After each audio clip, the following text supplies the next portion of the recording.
தமிழகத்தில் சட்டமன்ற தேர்தல் நெருங்கும் நிலையில் அனைத்து அரசியல் தலைவர்களும் சுறுசுறுப்பாக பிரச்சாரத்தில் ஈடுபட்டு வருகிறார்கள்.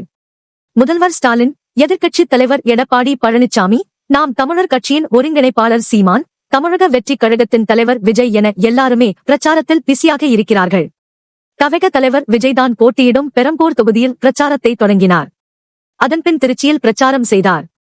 சமீபத்தில் திருநெல்வேலி, தூத்துக்குடி ஆகிய பகுதிகளில் பிரச்சாரம் செய்தார். அப்போது தூத்துக்குடியில் அவருக்கு கூடிய கூட்டத்தை பார்த்து பல அரசியல் தலைவர்களும் அதிர்ந்து போனார்கள். இன்று அவர் சிவகங்கை மாவட்டத்தில் தவக வேட்பாளருக்காக வாக்கு சேகரிக்க செல்கிறார். அங்கு காரைக்குடி உள்ளிட்ட பல இடங்களிலும் அவர் பிரச்சாரம் செய்கிறார். இதற்காக சென்னையிலிருந்து தனி விமானம் மதுரை வந்த விஜய் அங்கிருந்து காரில் சிவகங்கை செல்கிறார். அதோடு நாளை விஜய் கடலூரில் பரப்புரை செய்யவிருக்கிறார். இதற்கு அவருக்கு அனுமதியும் கொடுக்கப்பட்டிருக்கிறது.